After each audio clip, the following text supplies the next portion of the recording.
This week's movie is Companion, as I said at the top. This was I'm happy to report this is another good one, but we'll talk about that more in a second.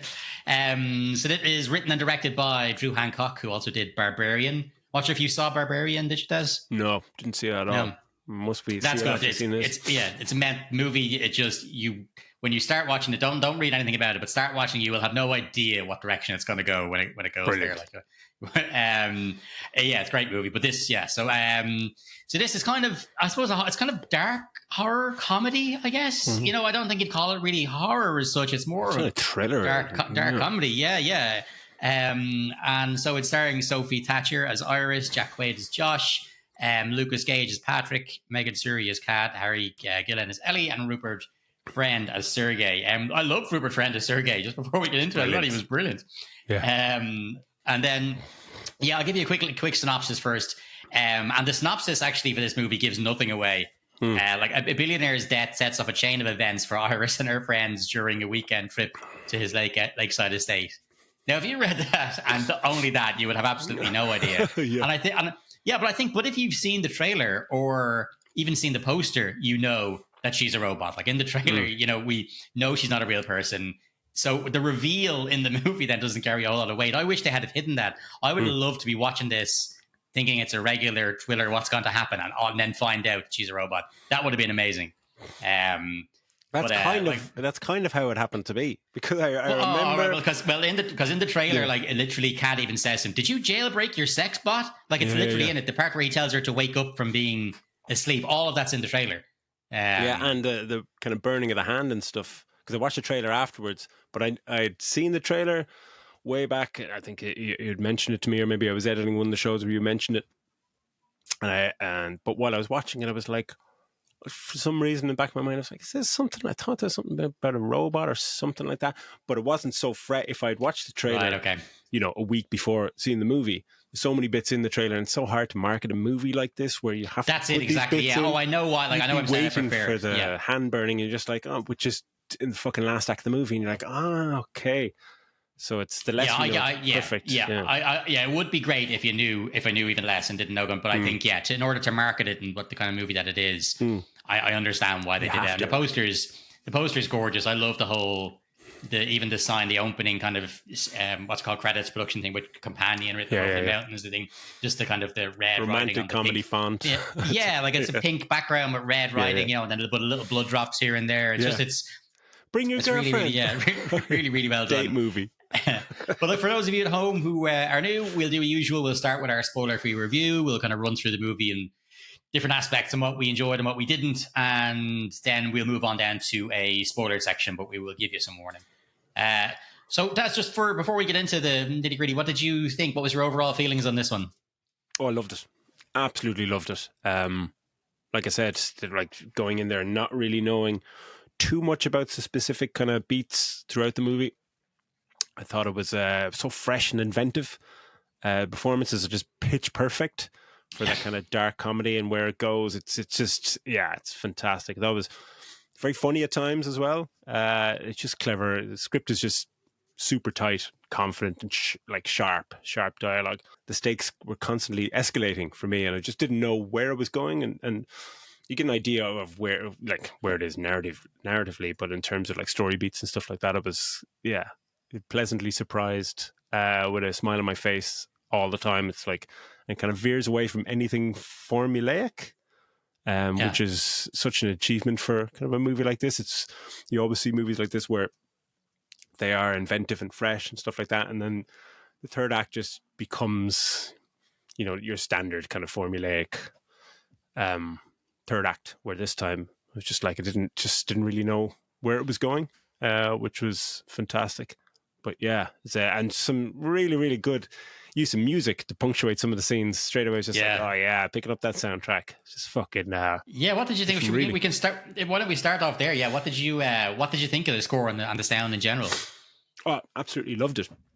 Really, it's just excellent use of, like I say, when certain songs come in, it's just fucking excellent. But the score and just the sense of mood and tone is just perfectly navigated. I just absolutely, I just thought it was just fucking fantastic.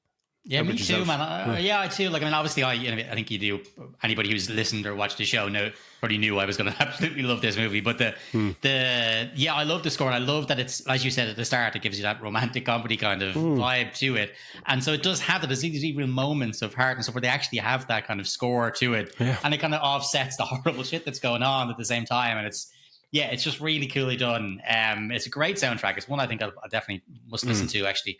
On Spotify, but it's I thought the sound design was great. Absolutely no issues with it. And there's a lot of fun as well with the sound. We'll get into maybe in the spoiler section, but there's a lot of fun involving some of the sound in it as well. And it's just I thought there's no issues there. Sometimes with these movies you're got like what did you say before, like soundtrack A or soundtrack pack A, whatever, and throw it on because it's just a horror movie. But no, they've used the sound well in this one, which is great. You touched on there, Daz, the confidence kind of writing. I think you get that a lot when someone is the writer and director. You're getting it, you're getting it exactly the way they want. Whereas sometimes someone's developing someone else's work, something can be lost in translation or it might not come out. So what did you think of the writing and the pacing in particular? Because this is a 90-minute movie that I felt longer than 90 minutes. Like I really, I just thought it was fantastic. Like they get to it. Very quickly they get to the guy's mansion in the hills, and straight away it's just like, oh, fucking great. Like, and we said this before, that with the Wolfman or something like that, where they just get straight to location, and it's like, oh, it's going to be in this location. And I couldn't help thinking of that movie when I was watching this one, and just, this is how you do a movie like that. They get the plot going straight away, but it's not rushed whatsoever. It's like when they get there, you're getting your character development, your setup. There's not too many characters in it, but everyone gets their own little time to breathe and sets up the scene. You get like so many characters. Obviously, there's Josh and Iris are the two kind of main leads, whatever. But they are such well developed characters, the two of them. But then everyone else is as well. Everyone's so rounded. Yeah. It's not just like, any other movie be like, oh, this is, if you've seen the trailer or something, you go, okay, this is, they're going to die, and they're just fucking cannon fodder. But it just felt like it was taking its time, even though it's, like sub 100-minute movie, but nothing was rushed because, again, you're just confident scripting. You're just going, well, this is all necessary. These relationships are necessary. You need to understand that these guys love each other, that they because it's all just going to pay off wonderfully, not just in the final act, but all through the movie. There's so many lovely little moments of character development that's setting everything up, and you just get payoffs throughout the movie. Yeah, which I thought was fucking. It's just, like when you watch it, you're just going, this is great. It's just to actually just be watching a really well written, confident movie. That's, as you said, taking its time and just not, even though it's a shorter movie, but doesn't feel like they're flying through it, where the Wolfman felt like they were just in a rush to get somewhere and still cut out bits that really could have helped the movie. Yeah, exactly. Yeah. How about yourself? Yeah. No, I agree. I think I loved it. Loved the pacing. I was kind of even going, geez, I almost thought it would have been over by now because it's just paced so lovely. It was like, I knew it was only going to be 90 minutes, but it was just like, each act is just paced out really well, and it's I was absolutely in love with it. Like, I love the dialogue. I was, despite knowing what I knew from the trailer going in, I was still surprised a couple of times, but still straight away having my feelings about the characters and understanding why they act certain ways towards Iris and stuff like that. It's just it was thoroughly enjoyable. Like you, I had a big fucking smile on my face the whole way through. And like, it is, despite the fact that it's like it's a horror, it is also obviously futuristic because, we're talking just almost sentient kind of fucking robots. I suppose the only thing that I suppose was a little bit incongruent to that was most of the stuff that was happening looked very present day. You know what I mean? Like, he has, his phone just looks like one of those Galaxies, or what's it called? Flip Z things. And the apart from the cars looking a little bit fancy, I'm pretty sure that his self-driving car you can get out now. It's that Ionic, whatever thing. That's just a thing. But yet the technology to build Iris is fucking so far in the future. So that's the only thing. But is it? That's the scary. Well, who knows? Who knows? You could be a robot for all I know. But like, I think, but the thing, mind you, if they could do it, it would already be marketed. Like the fact that she, as in the trailer, as your sex bot. 100% that's what's on the horizon for any, because anytime a new technology comes out, home video, can we get porn on it? Internet, you can go contact anybody else in the world all over. We can send messages, you can keep in contact, you can Can you see people fucking on it? Yeah, okay, grand. Yeah. Every bit of new technology is just, how can we stick our dicks in this? Like, so it's just, the AI is now starting. If you're scared of AI now, prepare to get your partner is going to be should be getting terrified of being replaced, because that's what humans seem to do. Like, there's one side who want to forward it to get us to outer space and land on Mars and the rest of it, and then there's the other side of the geniuses who are like, let's fuck it. Yeah, but like, but the use of effects in it, it's minimal enough, and I loved it. I love the eyes. You see it on the poster, the white kind of eyes, and you shut down. It's just perfect side of just creepy and like unrealistic as well. And then there's another bit towards the end where there's a whole full CGI thing that's kind of awesome as well. But it's I thought the effects and the gore and it were fucking brilliant, really done, and not overdone either. You know what I mean? Because you could have the temptation maybe to go completely overboard, because it's kind of comedy horror where someone's fucking arm gets chopped off and there's arterial blood spray everywhere all over the walls. They didn't go too mad with that, which sometimes they would do in a movie like this. If you see something like, Ready or Not or something like that, they will go over the top. That Abigail, anything when there's someone getting killed, whereas it's not too much in this, which I really appreciated. Like, what was the budget on it? Oh God, I'm not actually sure. There's the one thing I didn't look up. I'll look up that now. 10 million. Fuck off. Yeah, that's amazing, right? Wow. Okay, that is amazing. Yeah, that's fun. That's incredibly made. Fucking brilliant. Yeah. That gaff, that house looks like it's worth about 20 million. Yeah. I love one of the lines, like as they asked at the start, like, do you own the whole lake? You saw every seen a property in like 20 miles. He's like, no, not the whole lake, just all the land surrounds it. Like, not the lake. Yeah. Like it's great. I suppose that you mentioned the two characters themselves being fantastic. But what did you think performances wise? Oh, she's fucking excellent. She truly excellent. Like, loved her in Heretic. She's brilliant, and just see her just give a new angle completely. Like, she has a lot to do. Jack Quaid, I think this is one of the first times I've seen him outside The Boys, and I think his character is fantastic. I love where his character goes, and the fact that it's kind of it's just shown to you. Like, it's really not, you're not hammered over the head that, like, oh, look where like his true colors and all this kind of stuff, where you just it's just a natural progression of kind of like showing, this is kind of actually what he's like, and this kind of AI versus toxic masculinity. What's the thing you fear most? But she's wonderful. Absolutely wonderful. She plays it so well that must be hard to do. Like, when you're just going, like, when you become self-aware of yourself, someone going, yeah, you're actually a robot. She just plays it. She's so naive, and then to see her transformation into just becoming this self-aware, strong, confident woman confident robot is brilliant. But the whole cast are just perfect. Perfect. Lucas Gage, who we've seen in a few things now, who played Patrick. He was the guy from Smile 2, smashed his head. Yeah. I thought he was like great. He does actually look like. I thought him and Eli, played by Harvey Keitel, I thought that they were brilliant. They're the gay couple, and they were just they were fucking hilarious. The two of them as well. There's a lot of good comedy coming from both of them.